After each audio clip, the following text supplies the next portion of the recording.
العظيم أعوذ بالله من الشيطان الرجيم بسم الله الرحمن الرحيم الحمد لله الذي هدانا لهذا وما كنا لنهتدي لولا أن هدانا لقد جاءت رسل ربنا بالحق والصلاة والسلام على رسوله الثقلين محبوب رب الفضلين والمشرقين جد الحسن والحسين مولانا علي القاسم محمد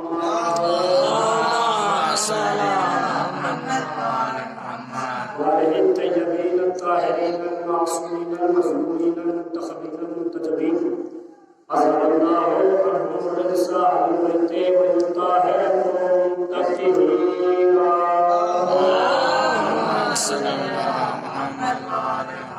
ولعنة الله على أعدائهم وقتلتهم وغاصبي حقوقهم وملك فضائلهم ومصائبهم وسخاوتهم وشجاعتهم وبدايتهم عطشهم أجمعين من يومنا هذا إلى قيام يوم الدين أما بعد فقد قال الله تعالى وتبارك في القرآن المجيد بسم الله الرحمن الرحيم وقل ادعوني أستجب لكم صلوات محمد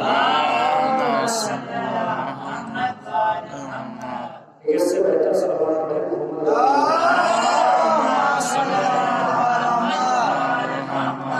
معصوم کا فرمان ہے کہ جو ایک مرتبہ صلوات پڑھے اور صلوات پڑھنے کے بعد 400 سال تک خاموش رہے 400 سال کے بعد دوبارہ صلوات پڑھے تو فرشتے اس سے کہتے ہیں کہ ہم ابھی پچھلی صلوات کا ثواب لکھ رہے تھے ایک بآواز بلند صلوات پڑھیں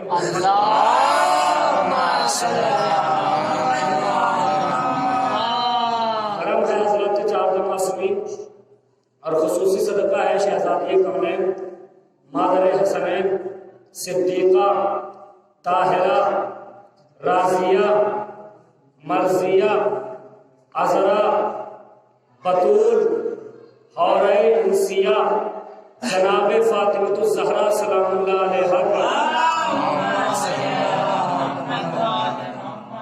نالین پاک سے لپٹی ہوئی گرد کے ذروں کا تصدق ہے کہ کاتب تقدیر نے ہم جیسے گناہگاروں کو پستیوں میں رہنے والوں کو فرش اعضا کی شکل میں آسمان پر بٹھا دیا اللہ کا شکر ہے کہ اس نے ہمارے آنکھوں کے اندھے کنویں کو یوسف اشک عزا نصیب کیا اور ایسی عزا نصیب فرمائی کہ جہاں محشر کی بھیڑ ہوگی سب کنگال کھڑے ہوں گے عزادار مالا مال ہوں گے ایک صلوات بھیجے محمد والے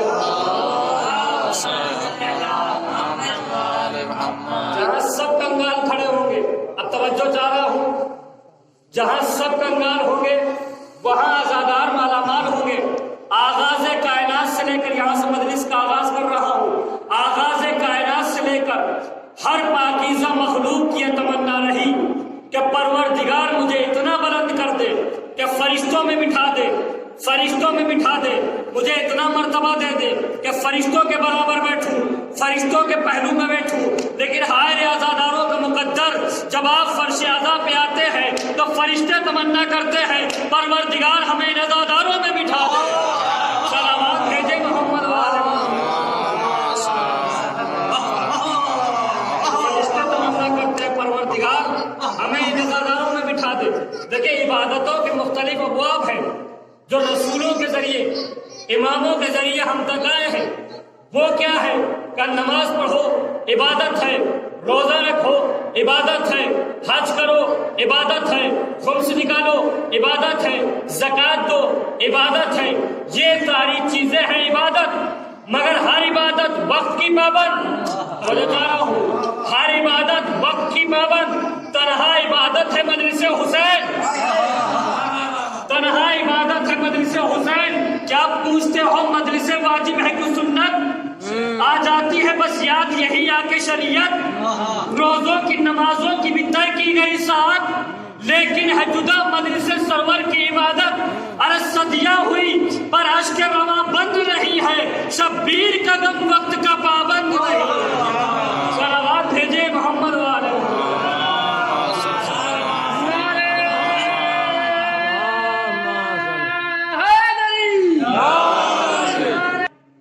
شبیر کا غم وقت کا پابند نہیں ہے نماز وقت کی پابند روزہ وقت حج کا وقت ہے، زکات کا وقت ہے، خمس کا وقت ہے، مگر مدرسہ حسین کا کوئی وقت نہیں، اس لیے کہ وقت مدرسہ حسین کا محتاج ہے۔ توجہ چاہ رہا ہوں، وقت مدرسہ حسین کا محتاج ہے۔ اب نماز پڑھنے والا کوئی لالچ میں نماز پڑھتا ہے، روزہ رکھنے والا کوئی نہ کوئی لالچ ہوتا ہے جو روزہ رکھتا ہے۔ لالچ ہوتا کیا ہے؟ نماز اس لیے پڑھتا ہے کہ نماز قبول ہو جائے تاکہ جنت مل جائے، روزہ قبول ہو جائے تاکہ جنت مل جائے۔ توجہ دے رہا ہوں، حج قبول ہو جائے تاکہ جنت مل جائے، زکات قبول ہو جائے تاکہ جنت مل جائے، خمس قبول ہو جائے تاکہ جنت مل جائے۔ ارے ہر عبادت جنت کے لالچ میں، توجہ دے رہا ہوں، ہر عبادت جنت کے لالچ میں۔ تنہا عبادت ہے مجلس حسین، آنے والا جنت لینے نہیں آتا ہے، زہرا کو خوش کرنے آتا ہے۔ صلوات بھیجے محمد و آل محمد۔ آنے والا جنت کے لالچ میں نہیں آتا ہے، زہرا کو خوش کرنے آتا ہے۔ یہ تو ہمارے مقدر کی بات ہے، یہ تو ہمارے فخر کی بات ہے کہ ہم جسے خوش کرنے آتے ہیں وہ بی بی ہے خاتون جنت، بیٹے ہیں سردار جنت، بابا ہے شافع محشر۔ جب ہم مدرس میں جانے لگتے ہیں تو اس کا کرم کہتا ہے خالی ہاتھ نہ جا، میرے بابا کی شفاعت بھی لیتا جا، مجھ سے جنت بھی لیتا جا۔ توجہ ہے، جنت بھی لیتا جا۔ جناب سیدہ کا لقب ہے صدیقہ۔ اب دو لفظ بڑے مشہور ہیں اردو میں، ایک ہے صادق، ایک ہے صدیق۔ صادق کا کیا مطلب؟ صدیق کا کیا مطلب؟ صادق اسے کہتے ہیں کہ کوئی واقعہ ہو چکا ہو اور اس کو بالکل اسی طریقے سے بیان کیا جائے، اس کو کہتے ہیں صادق۔ مگر کوئی واقعہ نہ ہوا ہو، کوئی بات کوئی کہہ دے وہ ہو جائے، توجہ چاہ رہا ہوں، کہہ دے اور ہو جائے، ایسا کہنے والا ہوتا ہے صدیق۔ مومنین سمجھ گئے ہوں گے، عید کے موقع پر دو ننھے ننھے بچے آگے بڑھے، مادر گرامی ہمارے کپڑے کہاں ہیں؟ سیدہ نے کہہ دیا کہ تمہارے کپڑے درزی کے گھر گئے ہیں۔ صبح ہوئی، رضوان تھا جنت کا، درزی بن کے سیدہ کے دروازے پہ آ گیا، دق الباب کیا، کا کام آواز آئی انا خیاط الحسنین۔ ایک اور فرما رہے ہیں انا خیاط الحسنین، میں حسنین کا درزی ہوں۔ بھائی بات یہ نہیں کہ آنے والا آیا، بات یہ ہے کہ اس نے وہی دہرایا جو رات بی بی نے فرمایا، درزی لائے گا۔ تو رضوان درزی بن کے آیا، کوئی پردھان بن جائے، ودھایک بن جائے، اس سے کہیے کہ دکان پہ بیٹھ جائے، بیٹھنا پسند نہیں کرے گا، شان کے خلاف سمجھے گا۔ میں پہنچا رضوان کی خدمت میں، رضوان تو جنت کا رضوان ہے، سیدہ کے دروازے پہ آ کے خود کو درزی بتا رہا ہے، کیا تیری شان نہیں گھٹتی؟ جملہ پہنچ گئے تو انشاءاللہ کوئی خاموش نہ بیٹھے گا۔ کیا تیری شان نہیں گھٹتی؟ رضوان جنت پلٹ کے آواز دیں گے، جس کا ناکا بن کے رسالت کی شان نہ گھٹتی ہو، اس کا درزی بن کے رضوان کی شان کیا گھٹے گی؟ صلوات بھیجے محمد و آل محمد۔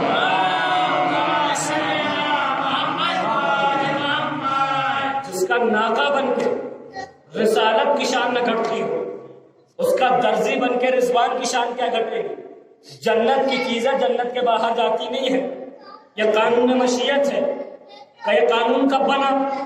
کہ جب جناب آدم اور حوا جنت سے نکالے جا رہے تھے تو اللہ نے کہا آدم رکو، کہیے کیا کبھی جاؤ کبھی رکو، کہ بات کو سمجھو، لباس جنت کو اتارے جاؤ، لباس جنت کو اتارے جاؤ۔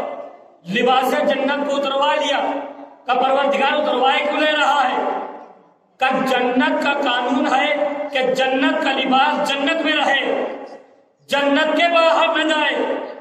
پروردگار میں نے تو دیکھا عید کے موقع پر ٹوٹ گیا، میں پہنچ گیا رضوان کی خدمت میں، اے رضوان تو جنت میں رہتا ہے، تجھے جنت کا قانون نہیں معلوم؟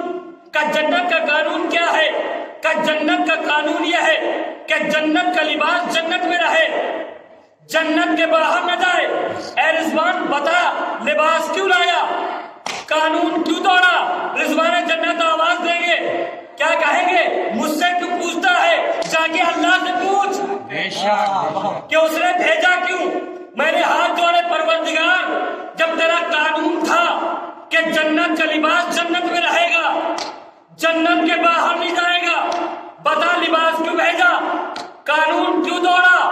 پروردگار کی آواز آئے گی، اے نادان ذاکر تجھے کیا خبر، جب تک جنت میری تھی قانون میرا تھا۔ اب تو جنت کے جوانوں کے سردار حسنین ہو گئے ہیں، اب ان کی مرضی ہے، چاہے آ کے پہنے یا منگا کے پہنے، جنت کے مالک حسن و حسین ہو چکے ہیں۔ اب کہتے صاحب آپ دعویٰ کرتے ماتم کر کے، مجلس کر کے، حسین پاسو بہا کے کیا جنت چلے جائیے گا؟ بے شک ملکیت جنت ہے امام حسن اور امام حسین کی، کا جیسے دریا میں رستہ نہیں بن سکتا، گنہگار جنت نہیں جا سکتا، جیسے قالین ہوا میں نہیں اڑ سکتا، گنہگار جنت نہیں جا سکتا۔ ہم نے کہا خاموش ہو جائیے، دریا میں رستہ بنتا ہے اگر بنانے والا حضرت موسیٰ ہو، قالین ہوا میں اڑتا ہے اگر اڑانے والا حضرت سلیمان ہو، چاند کے جو ٹکڑے ہوتے ہیں اگر کرنے والا مصطفیٰ ہو، سورج واپس آتا ہے اگر بلانے والا مرتضیٰ ہو، تو ماتمی بھی جنت میں جاتا ہے اگر لے جانے والی زہرا ہو۔ صلوات بھیجے محمد والے، ماتمی جنت میں جاتا ہے اگر لے جانے والا زہرا، لے جانے والی زہرا، لے جانے والے حسنین اور عزیزان محترم، یہ آل محمد کے گھر آتا۔ ارے ان کو تو بعد میں سمجھنا، ان کے در کے غلاموں کو اگر سمجھ لیں تو آپ کو آل محمد سمجھ میں آ جائے۔ غلاموں کو تو سمجھ نہ پائی دنیا، آقا کو کہاں سمجھ پائے گی؟ آئیے میں آپ کو، تاریخ میں بہت سے مکالمے ہیں مگر میں اس وقت ایک مکالمہ پڑھنا چاہتا ہوں جناب قمبر اور جناب فضہ کا۔ جناب قمبر مولائے کائنات کو ڈھونڈتے ہوئے مولائے کائنات کے دروازے پر آئے، دستک دی، توجہ جا رہا ہوں، دستک دی۔ فضہ نے اندر سے پوچھا این الباب، دروازے پہ کون ہے؟ کہا نا قمبر، میں قمبر ہوں۔ کہا بتاؤ کیا کام ہے؟ قمبر نے آواز دی این علی، علی کہاں ہے؟ فضہ نے کہا من البروج، آسمانوں پر ہے۔ ایک اور فرما رہے آپ، جواب کس نے دیا؟ فضہ نے۔ کہاں سے؟ گھر کے اندر سے۔ پوچھ کون رہا ہے؟ قمبر۔ دروازے پر۔ علی کہاں ہے؟ کہا آسمانوں پر ہے۔ قمبر نے کہا آسمانوں پر ہے، میں علی کی بات کر رہا ہوں۔ فضہ نے مسکرا کے کہا میں بھی حسنین کے بابا کی بات کر رہی ہوں، میں بھی حسنین کے بابا کی بات کر رہی ہوں۔ علی کہاں ہے؟ کہا آسمانوں پر ہے۔ کہا اچھا جب تم نے بتا دیا کہ آسمانوں پر ہے تو بتا آسمانوں پہ کیا کر رہے ہیں؟ فضہ نے کہا کسی کو رزق دے رہے ہیں، کسی کو حیات دے رہے ہیں، کسی کی تقدیر بنا رہے ہیں، کئی ہوائیں چلا رہے ہیں، کئی بادل برسا رہے ہیں۔ ایک مرتبہ قمبر کے ماتھے پہ پسینہ آئے کہ فضہ گھر کے اندر رہتی ہے، آسمانوں کی باتوں کو جانتی ہے۔ قمبر کئی سوالوں کا سمندر لیے ہوئے واپس ہوئے، دیکھا کہ مسجد کے دروازے سے علی امامے کے پیش دیتے ہوئے آ رہے ہیں۔ توجہ جا رہا ہوں، امامے کے پیش دیتے ہوئے آ رہے ہیں۔ ایک مرتبہ قمبر آگے بڑھے، بڑھنے کے بعد کہا مولا آپ یہاں؟ تب پھر کیا ہوا قمبر؟ کہا میں دروازے پہ گیا تھا، میں نے فضہ سے پوچھا علی کہاں ہے؟ کہا آسمانوں پر ہے۔ یا علی آپ تو مسجد میں ہے۔ ایک مرتبہ علی نے مسکرا کے کہ قمبر تمہیں فضہ کی باتوں پہ شک ہے؟ تمہیں فضہ کی باتوں پر شک ہے؟ ایک مرتبہ علی نے قمبر کے چہرے پہ ہاتھ پھیرا، کب آسمانوں کی طرف دیکھو۔ اب جو آسمانوں کی طرف دیکھا تو کیا دیکھا؟ پہلے آسمان پہ بھی علی، دوسرے آسمان پہ بھی علی، تیسرے آسمان پہ بھی علی، چوتھے آسمان پہ بھی علی، پانچویں آسمان پہ بھی علی۔ ایک مرتبہ قمبر نے مسکرا کے کہا مولا میں آپ کی فضیلت سے انکار نہیں کر رہا ہوں، میں آپ کے اختیار سے انکار نہیں کر رہا ہوں، میں سوچ یہ رہا ہوں کہ فضہ گھر میں رہتی ہے اور آسمان کی باتیں کیسے جانتی؟ جملہ پہنچ گئے تو انشاءاللہ کوئی خاموش نہ بیٹھے گا۔ قمبر نے کہا یا علی فضہ گھر میں رہتی ہے، آسمان کی باتوں کو جانتی کیسے ہے؟ علی نے کہا فضہ جس گھر میں رہتی ہے اس گھر کا دروازہ آسمانوں میں کھلتا ہے۔ آپ بھیجے محمد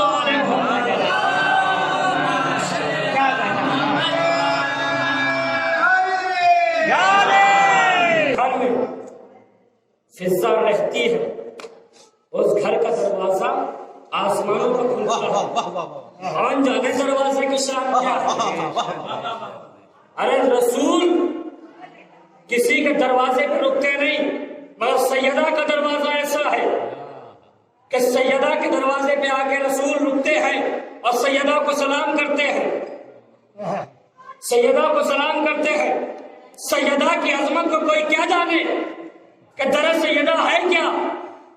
طہارتیں ہیں تو در سیدہ پر، شجاعت ہے تو در سیدہ پر، سخاوت ہے تو در سیدہ پر. ارے در سیدہ وہ در ہے کہ جہاں جبریل کو جھکنا پڑتا ہے محمد کو رکنا پڑتا ہے. جبریل کو جھکنا پڑتا ہے، محمد کو رکنا پڑتا ہے. منبر رسول سے دعوے کے ساتھ کہتا ہوں کہ عرش عظیم سے افضل ہے در سیدہ. آپ پوچھیں کہ دلیل کیا ہے؟ دلیل یہ ہے کہ آپ بتائیے کہ عرش پہ کون رہتا ہے؟ عرش پہ میکائیل رہتے ہیں، عرش پہ جبرائیل رہتے ہیں، عرش پہ اسرافیل رہتے ہیں، عرش پہ اسرائیل رہتے ہیں. در سیدہ پہ کون رہتا ہے؟ قمبر رہتے ہیں، سلمان رہتے ہیں، ابو ذر رہتے ہیں، فضا رہتی ہیں. اب آپ کسی کتاب میں پڑھا ہو تو مجھے بھی پڑھائیے، کسی تاریخ میں دیکھا ہو تو مجھے بھی دکھائیے کہ کبھی قمبر نے کہا ہو شہزادی مجھے عرش پہ جانے دیجیے میں کچھ لے کے آتا ہوں. کبھی ابو ذر نے کہا ہو شہزادی مجھے عرش پہ جانے دیجیے میں کچھ لے کے آتا ہوں. کبھی فضا نے کہا ہو شہزادی مجھے عرش پہ جانے دیجیے میں کچھ مانگ کے آتی ہوں. بھیا ادھر سے ادھر کوئی نہ گیا مگر ادھر والے جب بھی اس در پہ آئے کبھی یتیم بن کر، کبھی فقیر بن کر، کبھی مسکین بن کر صلوات بھیجے محمد والے محمد. کبھی مسکین بن کے، کبھی فقیر بن کے، کبھی یتیم بن کے. مسکین کا ترجمہ کرنا چاہتا ہوں. مسکین کے معنی حقیر، مسکین کے معنی فقیر، مسکین کے معنی ذلیل. اب تمہیں سیدہ کی عظمت سمجھ میں آئے بھی تو آئے کیسے؟ سید الملائکہ ہو کر، امین وحی ہو کر، خود کو سیدہ کے دروازے پہ آ کے کہتا ہے بی بی میں حقیر ہوں، بی بی میں فقیر ہوں، بی بی میں ذلیل ہوں.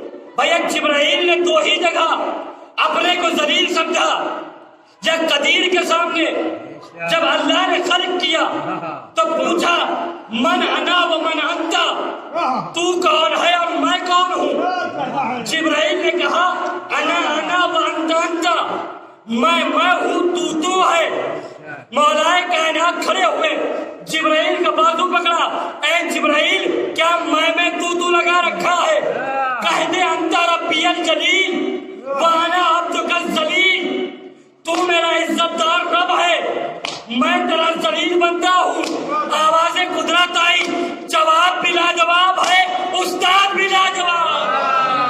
صلوات بھیجے محمد.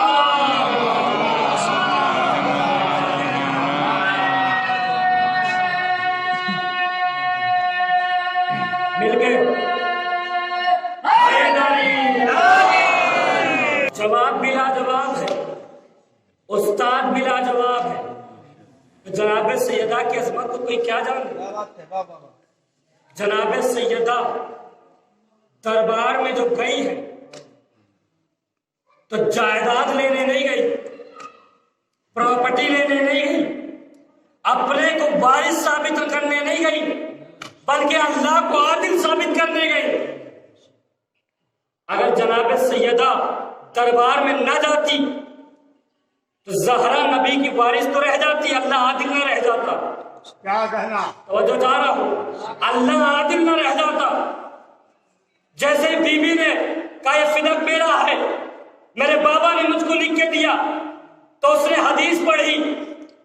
جس نے کہا تھا میرے لیے قرآن کافی ہے وہ ابھی حدیثیں پڑھنے لگے. نہیں غور فرما رہے ہیں آپ؟ جنہوں نے کہا تھا قرآن کافی ہے انہوں نے بھی حدیثیں پڑھی. حدیث کیا پڑھی کہ گروہ انبیاء نہ کسی کو وارث بناتے ہیں نہ کسی کے وارث ہوتے ہیں. جھوٹے نے حدیث سنائی، ادھر صدیقہ نے قرآن کی سچی آیتیں پڑھی. صدیقہ نے قرآن کی سچی آیتیں پڑھی، سچی آیتوں میں وہ آیتیں نہیں پڑھی جن سے بی بی کی فضیلت ثابت تھی۔ کا مطلب کیا ہے کہ بی بی نے آیت تطہیر نہیں پڑھی، بی بی نے آیت نجوہ نہیں پڑھی، بی بی نے آیت دہر نہیں پڑھی، تب پھر کون سی آیتیں پڑھی؟ کب وہ آیتیں پڑھی جن سے بی بی کا حق ثابت تھا، جن سے بی بی وارث ثابت تھی، وہ آیتیں پڑھی۔ بنی اسرائیل کی بڑی مشہور آیت پڑھی، وَآتِ ذُو الْقُرْبَىٰ حَقَّهُ، اے نبی قربا کو ان کا حق دے دے۔ اور پڑھا مورثہ سلیمان داؤد کہ حضرت سلیمان کے داؤد وارث ہوئے، وہ آیتیں پڑھی جن سے بی بی کا حق ثابت تھا۔ اب شریعت میں دو لفظیں ہیں، توجہ چاہ رہا ہوں، شریعت میں دو لفظیں ہیں، ایک ہے کافر، ایک ہے فاجر۔ کافر کسے کہتے ہیں؟ فاجر کسے کہتے ہیں؟ فاجر کا مطلب گناہگار، کافر کا مطلب دائرہ اسلام سے نکل جانا۔ کافر اور فاجر، اللہ نے نماز کو واجب قرار دیا، کوئی نماز نہیں پڑھتا ہے وہ ہے فاجر، گناہگار۔ مگر کوئی کہے کہ نماز کا وجود ہی نہیں ہے، نماز پڑھنا ہی نہیں چاہیے، تو ایسا کہنے والا ہے کافر۔ ایک اور فرما رہے آپ، ایسا کہنے والا ہے کافر، اس لیے کہ نماز کا واجب ہونا قرآن کی آیت سے ثابت ہے۔ روزہ اللہ نے واجب کیا، کوئی روزہ نہیں رکھتا وہ ہے گناہگار، وہ ہے فاجر۔ مگر کوئی کہے کہ روزہ رکھنا ہی نہیں چاہیے، روزے کا وجود ہی نہیں ہے، ایسا کہنے والا ہے کافر، اس لیے کہ روزے کا واجب ہونا قرآن کی آیت سے ثابت ہے۔ جڑے رہیے گا، میں آپ کو کہیں لے جانا چاہتا ہوں، روزے کا واجب ہونا قرآن کی آیت سے ثابت ہے۔ پتہ یہ چلا کہ جو چیز قرآن سے ثابت ہو اگر اس کا کوئی منکر ہو جائے تو گناہگار نہیں رہتا بلکہ کافر ہو جاتا ہے۔ توجہ چاہتا ہوں، گناہگار نہیں رہتا، کافر ہو جاتا ہے۔ سلام ہو حکمت سیدہ پر، حق والی آیتیں پڑھ کے بتایا کہ یہ دربار میں گناہگار نہیں بیٹھا ہے، کافر بیٹھا ہوا۔ صلوات بھیجے محمد۔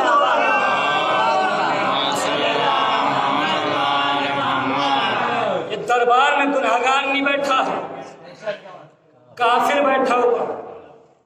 اسلام میں دو گواہیوں کی ضرورت ہے۔ پہلی گواہی جناب سیدہ نے دربار میں دی، قرآن کی آیت سے یہ کافر ہے۔ دوسری گواہی جواب سلام نہ دے کے بتایا کہ یہ کافر ہے۔ جناب سیدہ نے کافر کہہ دیا۔ اب جسے جناب سیدہ کافر کہہ دے، کیا اس کی اولاد مسلمان ہوگی؟ کیا اس کی اولاد کا ہاتھ کا کھانا جائز ہوگا؟ جسے جناب سیدہ کافر کہہ دے۔ جناب سیدہ نے فدق کا مطالبہ کیا، اس نے گواہ مانگے۔ جناب سیدہ ہے کون؟ صدیقہ۔ جب جناب سیدہ نے دعویٰ کر دیا تو سیدہ کے دعوے کے لیے دلیل کی ضرورت ہی نہیں ہے۔ سیدہ کے دعوے کے لیے دلیل کی ضرورت ہی نہیں ہے۔ ایسا بھی نہیں ہوا کہ دعوے دلیل کے بغیر مانے نہ گئے ہو۔ بہت سے دعوے تاریخ میں ایسے ہیں جو بغیر دلیل کے مانے گئے۔ کا کون سے دعوے؟ کا ایک محترم بی بی تھی، نام تھا مریم، ایک مقدس بچہ تھا، نام تھا عیسیٰ۔ جب مریم اپنے بچے کو لے کے نکلی تو لوگوں نے کہنا شروع کیا، اے ہارون کی بہن، آپ کے ماں باپ ایسے نہ تھے، یہ بچہ کہاں سے آیا؟ آواز پروردگار آئی، اے مریم، یہ کہتے ہیں کہتے رہے، یہ بکتے ہیں بکتے رہے، یہ چلاتے ہیں چلاتے رہے، مگر تم ان کا جواب نہ دینا۔ ایک اور فرمایا آپ نے، مزاج پروردگار سمجھ میں آیا کہ کوئی معصومہ کسی گستاخ کا جواب نہ دے، کوئی معصومہ کسی گستاخ کا جواب نہ دے، کوئی معصومہ کسی گستاخ کا جواب نہ دے، چاہے کلام کا جواب ہو چاہے سلام کا جواب ہو۔ صلوات بھیجے محمد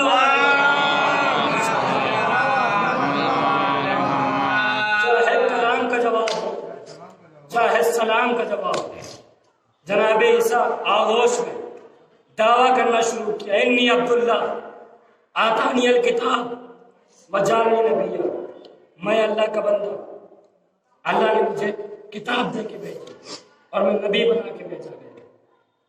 اس وقت کا کوئی کافر نہ آگے بڑھا، نہ کسی نے دلیل مانگی، کیا ہم نبی بن کے آئے ہیں تو معجزہ دکھائیے، کتاب لے کے آئے ہیں تو تلاوت کر کے دکھائیے۔ کسی نے دلیل نہ مانگی، کسی نے ثبوت نہ مانگا، مگر ادھر نے سیدہ نے فدا کا مطالبہ کیا، ابو بکر نے سیدہ سے گواہ مانگے، جسے دنیا مسلمان کہتی ہے، قرآن کی روشنی میں صدیقہ کی زبان سے وہ کافر ہے۔ ابو بکر نے گواہ مانگا اور اس زمانے کے کافروں نے، جناب مریم کے دور کے کافروں نے جناب عیسیٰ کا دعویٰ بغیر دلیل کے قبول کیا، تو کہنے دیجیے کہ نئے مسلمانوں سے پرانے کافر اچھے آئے۔ صلوات بھیجے محمد والے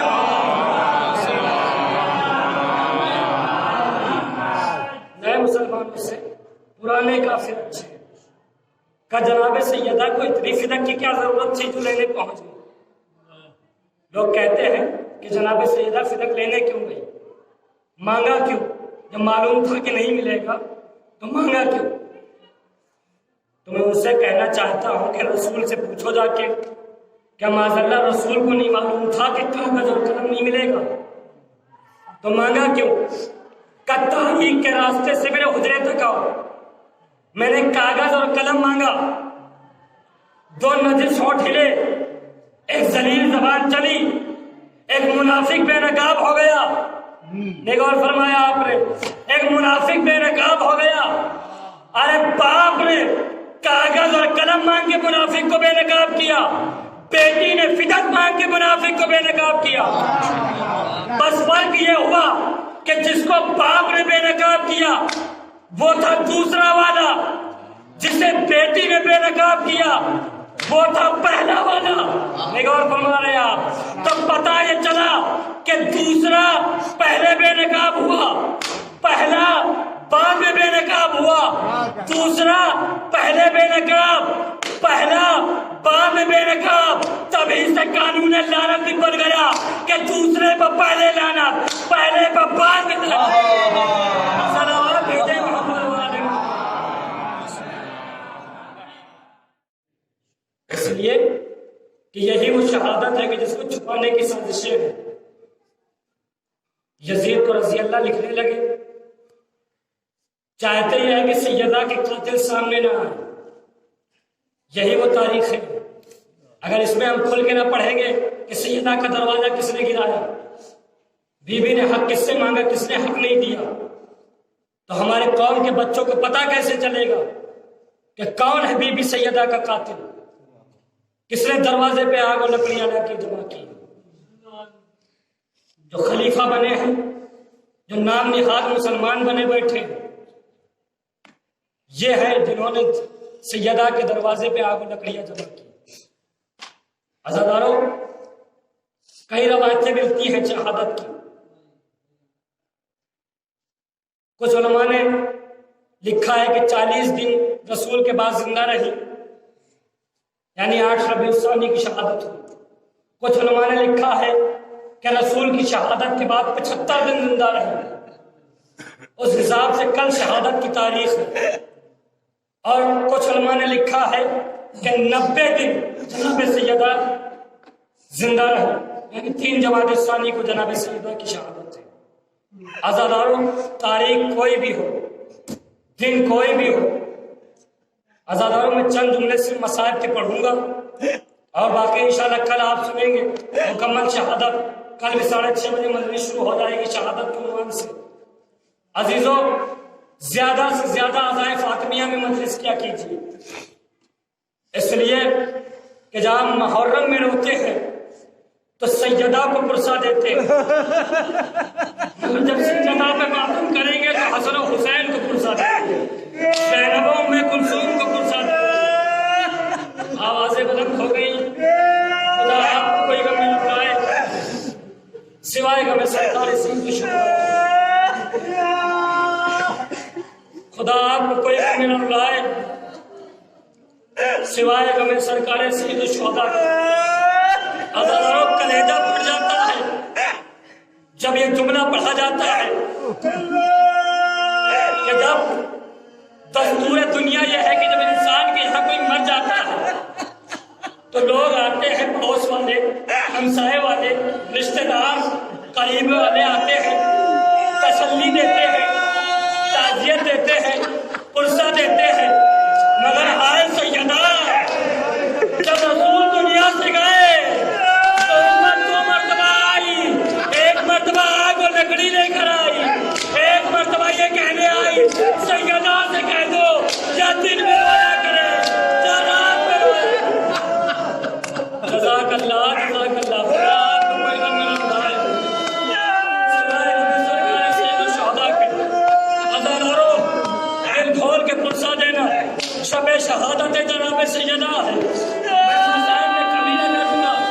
بس احساس دلاتا ہوں، تصور دلاتا ہوں، مجلس کو تمام کر دوں گا۔ عزاداروں، جناب سیدہ کی قبر آج بھی بے سایہ ہے۔ عزاداروں، ہمارے یہاں کوئی مر جاتا ہے تو ہمارے یہاں سوچتے ہیں کہ ایسی جگہ جہاں دفن کیا جائے، کوئی نرم جگہ ہو جہاں پہ کوئی چھاؤ ہو، ہائے سیدہ کی قبر،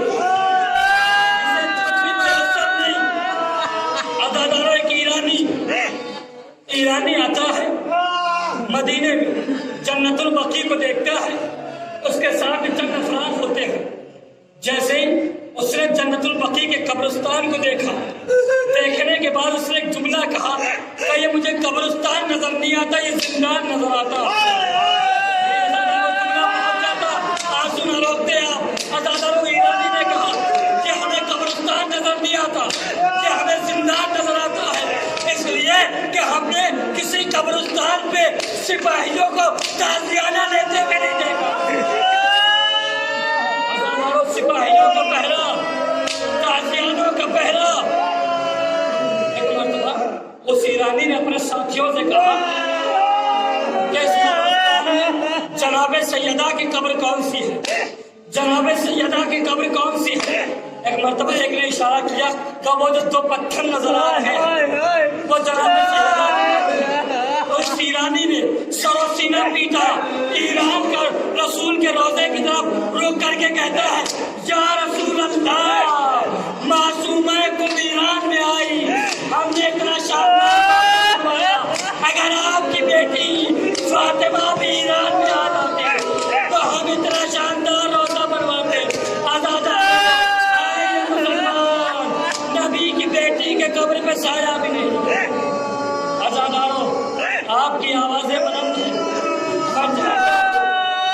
اس شہادت کے چند فکرے پڑھ دوں اور مکمل شہادت انشاءاللہ کل سنیں گے۔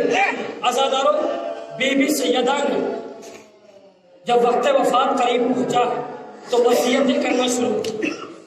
ایک مرتبہ زینب کو بلایا، بلانے کے بعد کہا میرے حسین سے خبردار رہنا، دیکھو جب حسین آخری رخصت کے لیے آئے ہزاروں وصیت سننا۔ جناب سیدہ نے کہا بیٹی زینب جب حسین آخری رخصت کے لیے آئے تو گلے کے میری طرف سے بوسے لے لینا، گلے کے میری طرف سے بوسے لے لینا۔ ایک مرتبہ زینب نے رو کے کہا ماں میں حسین کے گلے کے بوسے کیوں لے لوں؟ کیا گلا وہ ہوگا کہ جس جگہ پہ شمر کا کند کھنڈر چلے؟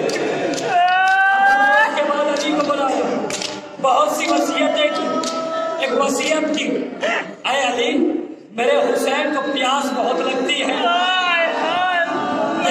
جب حسین کو پیاس لگے تو حسین کو پانی پلا دینا۔ عزاداروں، جناب سیدہ نے وصیت کی، حسن و حسین کو لیا، روضہ رسول پہ آئی، 2 رکعت نماز پڑھی، نماز تمام ہوئی، واپس آئی اسما کو بلایا، اے اسما دیکھو میں حجرے میں جا رہی ہوں، جب تک میرے تسبیح و تحلیل کی آواز آتی رہے سمجھنا کہ سیدہ دنیا ہے، اگر آواز آنا بند ہو جائے تو سمجھ لینا سیدہ دنیا سے رخصت ہو گئی۔ آواز آنا بند ہوئی، حسن و حسین گھر کے اندر آئے، اسما نے کہا بچوں کھانا کھا لو، کہ ہماری اماں کہاں ہے، کہ کھانا کھا لو، کہ ہماری اماں کہاں ہے۔ اسما نے اشارہ کیا، بچے دوڑے اب تو حجرے میں گئے تو کیا دیکھا، ماں دنیا سے رخصت ہو گئی، سرو سینہ پیٹا، اماں کو اتارا، اے بابا جلدی آئیے ماں دنیا سے رخصت ہو گئی۔ حسن و حسین آ گئے، علی مرتضیٰ آ گئے، علی مرتضیٰ نے غسل دیا، دوران غسل ایک مرتبہ علی چیخ مار کے روئے۔ سلمان نے پوچھا یا علی آپ نے خیبر فتح کی، آپ نے خندق فتح کی، آپ نے بلحق کو قتل کیا، مگر آپ کبھی چیخ مار کے نہ روئے، چیخ مار کے نہ روئے، آج آپ چیخ مار کے کیوں روئے؟ ایک مرتبہ علی نے جواب دیا، اے سلمان زہرا کی پسلیاں ٹوٹ گئی۔ عزادارو آج دوپہر میں آپ نے ایک جملہ سنا ہے کہ جسم کی کوئی بھی ہڈی ٹوٹ جائے درد سوا ہوتا ہے، مگر کچھ دنوں کے بعد آرام مل جاتا ہے، مگر جب پسلیاں ٹوٹ جاتی ہیں تو جب سانس آتی ہے تب درد ہوتا ہے۔ عزادارو امام سیدہ کو مولا کائنات نے غسل بھی دیا، کفن بھی دیا، جنازہ تیار ہوا، لا کے صحن خانہ میں رکھا گیا۔ علی نے کہا بچوں آؤ ماں کا آخری دیدار کرو، حسن آگے بڑھے، ماں کا آخری دیدار کیا، حسین آئے پائیدی آگے کھڑے ہو گئے، اماں آپ مرتبے میں مریم سے کم نہیں، میں مرتبے میں عیسیٰ سے کم نہیں۔ جب مریم دنیا سے گئی تھی تو اپنے بیٹے اپنے آغوش سے لگایا تھا، اے اماں جب تک تم نہ بلاؤ گی یہ حسین نہ آئے گا۔ عزادارو بندے کفن ٹوٹے، آجا میرے حسین میرے سینے سے لگ جا۔ عزادارو